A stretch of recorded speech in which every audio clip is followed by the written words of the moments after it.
만약 당신이 진짜 당신 자신이라고 생각한다면 다시 생각해봐야 한다. 수십조 번에 걸쳐 적절한 시점, 적절한 순서, 적절한 위치에 적절한 아미노산을 조합해 적절한 단백질을 구성하도록 지시하면서 당신의 몸을 만드는 암호인 DNA는 컴퓨터 스크립트와는 다르다. 인류는 두 발로 걷고 손을 자유롭게 사용할 수 있게 되면서 진정한 인류로 진화할 수 있었다.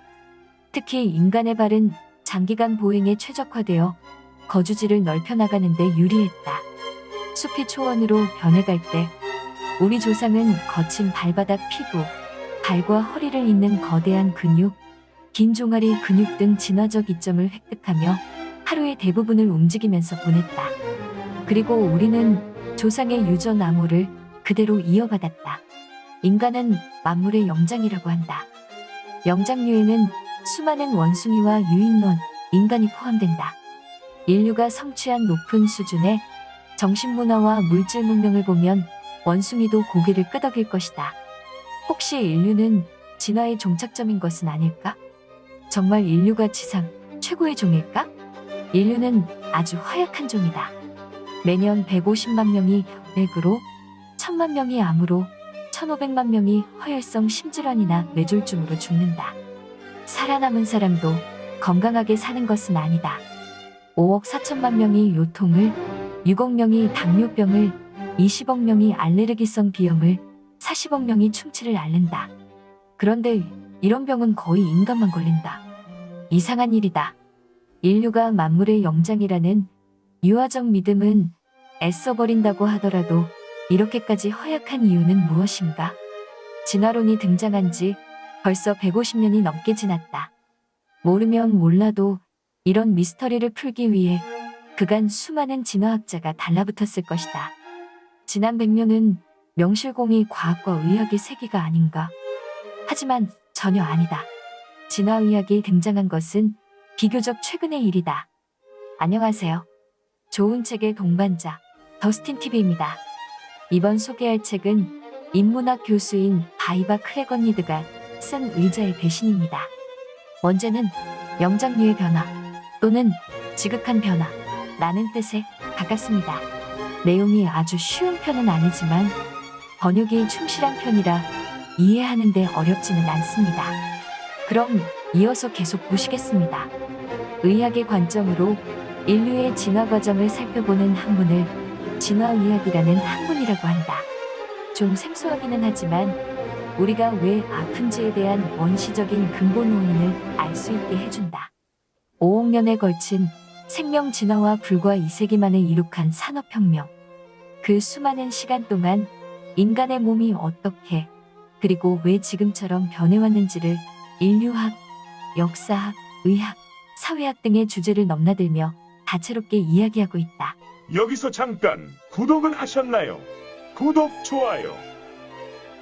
산업혁명은 인간에게 안락한 생활을 가능하게 했지만 새로운 관절 질환, 감염병, 호흡기 질환 등 각종 질병을 낳았다. 현 시대로 넘어오면서 사무 노동은 우리를 어떻게 길들이며 망가뜨리고 있는가?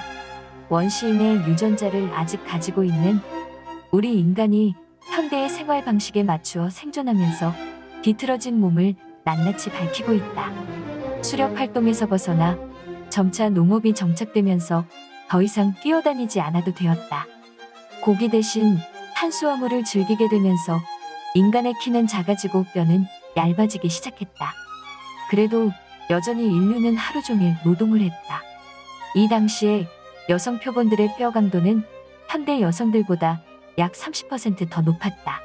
옷을 만들기 위해 동물 가죽을 벗겨내는 노동의 강도와 현대인들이 컴퓨터 자판을 두드리는 것을 비교해보면 금방 알 수 있는 사실이다. 모든 문제는 인간이 걷기를 멈추었을 때부터 시작되었다.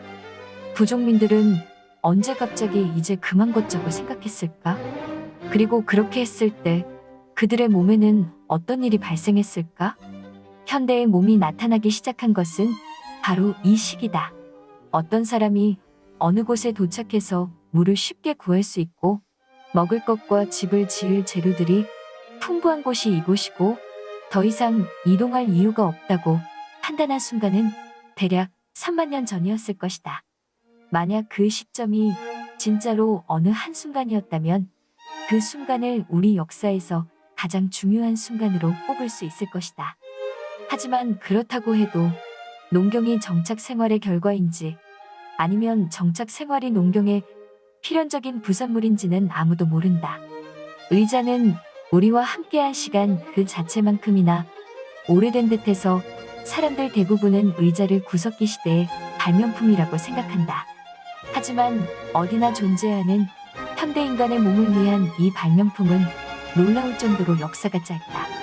의자는 초기 도시에서도 존재했지만 그 씨앗은 천천히 자리를 잡았고 싹을 틔울 만한 이상적인 환경을 기다렸다. 그 환경은 19세기에 조성되었다. 이때 의자가 빠르게 확산했고 지난 200년 동안 인류 몸의 가장 강력한 상징 중 하나가 되었다. 현재의 도시에서 우리는 앉아서 생활할 수밖에 없다. 초기 도시 문명에서도 그들의 조상에 비하면 앉아서 생활하는 시간이 많았을 것이다. 앉아서 생활하는 것이 장수에는 어떤 영향을 미칠까? 앉아서 생활하는 것은 기본적으로 장수에 좋지 않습니다. 보통 앉아서 하는 생활은 장수에 지장을 줍니다. 당뇨와 대사질환을 생각해 봅시다. 이 질환들은 수명을 단축할 가능성이 가장 높은 질환들이에요. 영국 스포츠 의학 저널에 실린 논문에 따르면 저강도 활동을 하는 시간을 늘리면 심장 건강과 사망 위험 감소에 엄청난 효과를 볼 수 있다.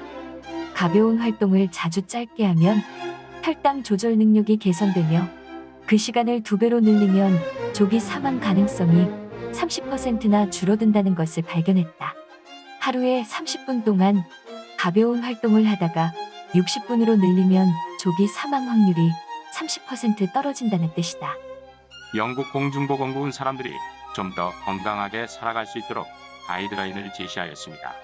하루에 30분을 못하겠으면 10분이라도 운동을 해라. 하루 10분만 운동을 해도 심장질환, 제2형 당뇨병, 치매, 암과 장애를 늦추거나 예방할 수 있다. 운동을 하지 않으면 가장 큰 영향을 받는 연령대는 중년이지만 전체 인구의 25%는 거의 운동을 하지 않는다. 장수를 위해서는 근력 운동보다 빠르게 걷거나 뛰는 유산소 운동이 적합하며 노년의 활동력을 유지하기 위해서 근력 운동도 틈틈이 하는 것이 도움이 된다고 한다. 이상 간략하게 책 소개를 마칩니다. 인류사를 의학의 관점에서 풀어내는 것이 매우 흥미있는 책입니다. 원시 인류가 저녁 식사를 하기 위해 아침부터 어두워질 때까지 뛰어다니며 수렵 활동을 하는 모습이 그려지는 책입니다. 원시 인류의 DNA를 가지고 있으면서 자동차와 지하철에 앉아서 이동을 하고 직장, 식당, 집에서도 앉아있는 현재 우리의 모습도 오버랩되었습니다. 오늘도 좋은 책과 함께 즐거운 하루 되세요. 더스틴TV였습니다.